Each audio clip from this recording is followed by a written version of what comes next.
Thank you, Srinivas.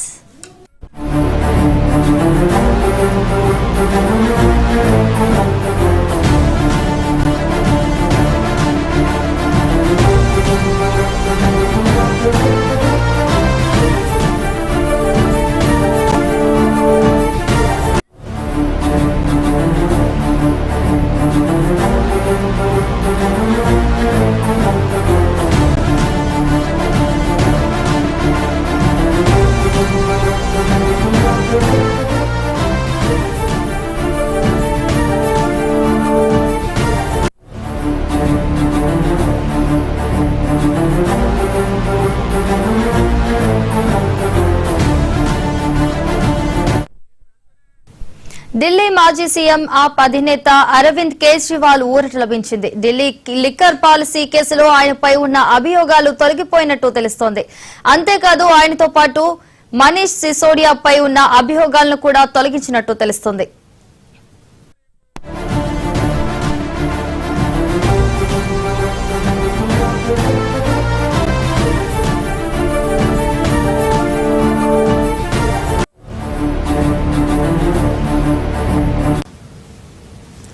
Delhi మాజీ CM ఆప్ అధినేత అరవింద్ కేజ్రీవాల్ కు ఊరట లభించింది. ఢిల్లీ లిక్కర్ పాలసీ కేసులో ఆయనపై ఉన్న అభియోగాలు తొలగిపోయినట్టు తెలుస్తోంది. అంతేకాదు ఆయనతో పాటు మనీష్ సిసోడియాపై ఉన్న అభియోగాలను కూడా తొలగించినట్టు తెలుస్తోంది.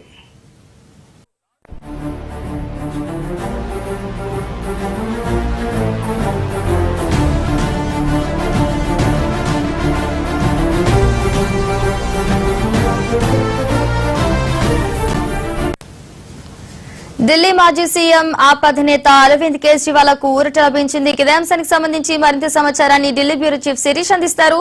శిరీష్, చెప్పండి.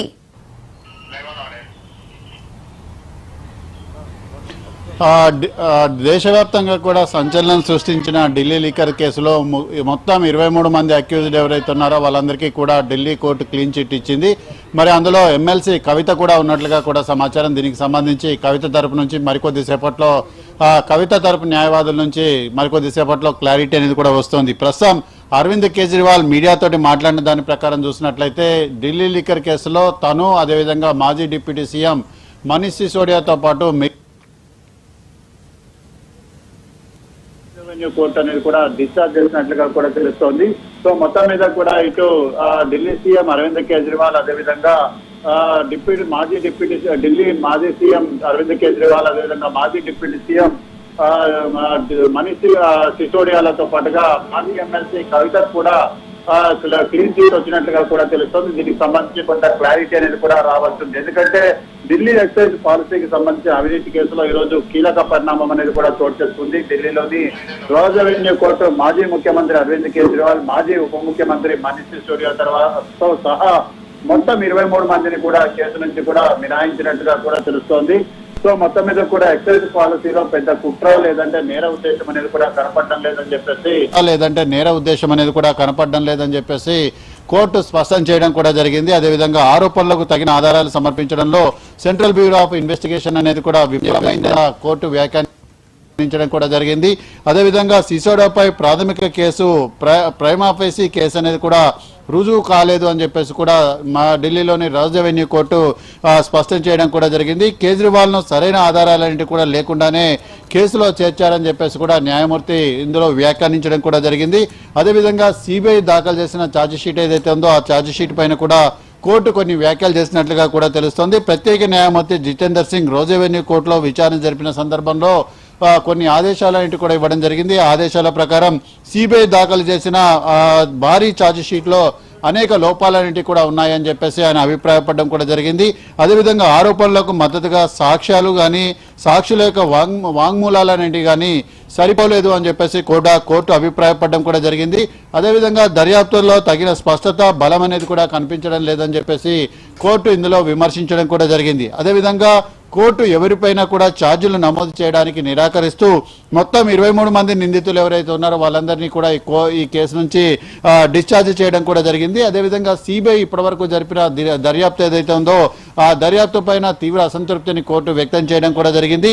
అదేవిధంగా ఢిల్లీ లిక్కర్ పాలసీలో ఇది ఆమ్ ఆద్మీ పార్టీ నాయకత్వానికి పెద్ద ఊరటగా కూడా భావిస్తున్నారు. అయితే ఈ కేసుకు సంబంధించి ఇతర దర్యాప్తులు లేదా అప్పీల్ అనేటివి కూడా పరిగణలో ఉంటాయా లేదా అనేది కూడా చూడాలి. మొత్తం మీద కూడా ఢిల్లీ లిక్కర్ పాలసీకి సంబంధించిన కేసు అనేది కూడా దేశవ్యాప్తంగా సంచలనం సృష్టించిన కేసు. ఇందులో ఢిల్లీ మాజీ CM Arvind Kejriwal, deputy CM Manish సిసోడియాతో పాటుగా ముఖ్యంగా సౌత్ లోని లిక్కర్ ల్యాబ్ ఏదైతే ఉందో అంటే ముఖ్యంగా మాజీ ఎమ్మెల్సీ కవిత నేతృత్వంలోని అనేక మంది పైన కూడా ఆరోపణలు అనేవి కూడా నమోదు చేయబడ్డాయి. వాళ్ళని అరెస్టు చేశారు, జైల్లో ఉంచారు, విచారించారు. దీనిపైన ఇటు సిబిఐ అదేవిధంగా ఎన్ఫోర్స్మెంట్ డైరెక్టరేట్ రెండు కూడా ఏకకాలంలో దర్యాప్తు అనేది కూడా చేయడం జరిగింది. అందులో అనేక మంది సాక్షులను కూడా అరెస్ట్ చేశారు. ఈవెన్ ఢిల్లీ మాజీ సీఎం అరవింద్ కేజ్రీవాల్ ని, మాజీ డిప్యూటీ సీఎం మనీష్ సిసోడియాని కూడా అరెస్ట్ చేయడం కూడా జరిగింది. అదేవిధంగా కవితను కూడా అరెస్ట్ చేశారు, ఆమెను కూడా జైల్లో ఉంచడం కూడా జరిగింది. దాంతో పాటుగా ఇటు ఆంధ్రప్రదేశ్ కు సంబంధించి మాగుంట రాఘవ అదేవిధంగా శరత్ చంద్ర రెడ్డి వీళ్ళందరిపైన కూడా ఛార్జెస్ అనేటివి కూడా ఫ్రేమ్ చేయడం కూడా జరిగింది. అయితే ఇది కేవలం సిబిఐ దర్యాప్తుకు సంబంధించిన కేసు మాత్రమే. ఈడీకి సంబంధించిన దర్యాప్తు కేసు అనేది ఇంకా కొనసాగుతూనే ఉంది. దానికి సంబంధించి కూడా త్వరలోనే ఇది కోర్టులో విచారణ అనేది కూడా వచ్చే అవకాశం కూడా కనపడుతోంది.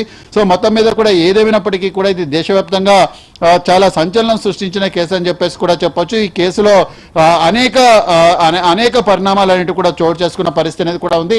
ఇప్పుడే బ్రేకింగ్ అందుతోంది, కన్ఫర్మ్ అయింది. తెలంగాణ జాగృతి అధ్యక్షురాలు కల్వకుంట్ల కవితకు కూడా భారీ ఊరట అనేది కూడా లభించింది. ఢిల్లీ లిక్కర్ కేసులో కవితకు క్లీన్ చిట్ అనేది కూడా రోజ్ అవెన్యూ కోర్టు ఇచ్చింది అని చెప్పేసి కూడా ఆయన తరపు న్యాయవాదులు మెసేజ్ కూడా చేస్తున్నారు. అయితే కవితపై సిబిఐ నమోదు చేసిన అభియోగాలు ఏవైతే ఉన్నాయో అభియోగాలన్నింటినీ కూడా కోర్టు కొట్టివేసినట్లుగా కూడా మనకు సమాచారం కూడా అందుతోంది. ఈ మేరకు సిబిఐ ప్రత్యేక కోర్టు జడ్జి జితేందర్ సింగ్ ఉత్తర్వులంటి కూడా నమోదు చేయడం కూడా జరిగింది.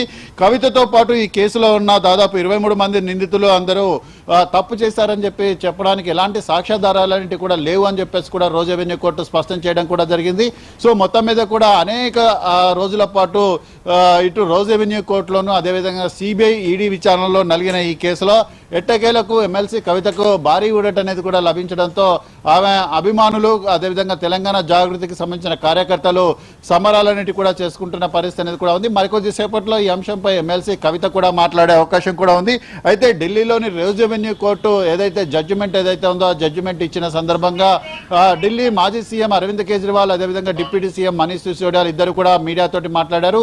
ఈ సందర్భంగా ఢిల్లీ మాజీ సీఎం అరవింద్ కేజ్రీవాల్ ఒకంత భావోద్వేగానికి లోనే కన్నీరు కూడా పెట్టుకున్న విజువల్స్ అనేటివి కూడా మనం చూడొచ్చు. ఎందుకంటే ఈ కేసులో తనకు ఎలాంటి తను ఎలాంటి తప్పు చేయకపోయినప్పటికీ తనకు ఎలాంటి సంబంధం కూడా లేకపోయినప్పటికీ కేవలం పాలసీ రూపకల్పన చేసినప్పటికీ కూడా రాజకీయంగా కక్షపూరితంగా కుట్రకోణంతో తనపై కేసులు నమోదు చేశారు, తను జైల్లో పెట్టారు, వేధించారు, అదేవిధంగా తన అధికారం కోల్పోయేలాగా చేశారు. మొదటి నుంచి కూడా ఇది రాజకీయ ప్రేరేపితమైన కేసు, ఇందులో తమకు ఎలాంటి సంబంధం లేదని చెప్తూ వస్తున్నప్పటికీ కూడా ఇక్కడ కక్షగట్టి తమను వేధించేందుకు ఇలాంటి కేసులేంటి కూడా నమోదు చేశారని చెప్పేసి కూడా ఆయన ఆరోపిస్తున్న పరిస్థితి. సో ఈ నేపథ్యంలో అరవింద్ కేజ్రీవాల్ సతీమణి సునీత కేజ్రీవాల్ తో పాటుగా అరవింద్ కేజ్రీవాల్ కూడా కన్నీరు పెట్టుకున్నారు. ఇప్పటికైనా కూడా న్యాయం గెలిచింది, కోర్టు నిజాన్ని నిర్భయంగా కూడా చెప్పింది, తమకు ఎటువంటి సంబంధం లేదని చెప్పేసి కూడా చెప్పిన పరిస్థితుల్లో